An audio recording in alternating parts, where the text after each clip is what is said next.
பாத்தீங்கன்னா வேதாமத்துல வந்து ஆண்டவர் மேல கசப்பா வந்து இருந்தவங்க யாரு அப்படின்னு பாத்தீங்கன்னா நகோமி அப்படின்னு நம்ம சொல்லிக்கலாம். ஏன்னா வந்து இவங்க எப்படி என்ன செய்வாங்க அப்படின்னு பாத்தீங்கன்னா பெத்லகேம் அப்படின்ற ஒரு ஊர்ல இருப்பாங்க. இந்த ஊர்ல வந்து ரொம்ப பஞ்சம் வந்துரும். அதாவது இது வந்து ஆண்டவருடைய தேசம்.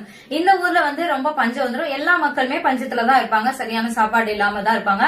ஆனா இவங்க என்ன பண்ணுவாங்கன்னா நம்ம இதை விட்டுட்டு நம்ம வேற ஒரு ஊருக்கு போவோம் அப்படின்னு சொல்லி ஆண்டவருடைய இடத்தை விட்டு மோவாப் அப்படின்ற ஒரு அந்நிய தெய்வத்தோடைய இடம் இருக்கிற இடத்துக்கு ஊருக்கு வந்து இவங்க போவாங்க.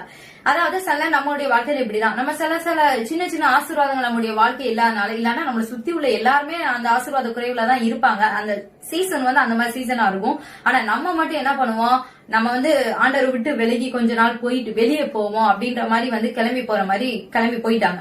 போன இடத்துல என்ன ஆச்சுன்னா கொஞ்ச நாள் நல்லா இருக்காங்க. அவங்களுடைய பையங்களுக்கு எல்லாருக்கும் திருமணம் ஆகுது. வெளியே ஊர்ல உள்ள பிள்ளைங்க எல்லாம் வந்து கல்யாணம் பண்றாங்க, மருமகள் எல்லாம் வராங்க, எல்லாம் நல்லா தான் போயிட்டு இருக்கு. திடீர்னு பாத்தீங்கன்னா இவங்க கணவர் வந்து இறக்குறாரு. அதுக்கடுத்து கொஞ்சம் வருடங்கள் கழித்து இவங்களுடைய 2 மகன்களுமே இறக்குறாங்க.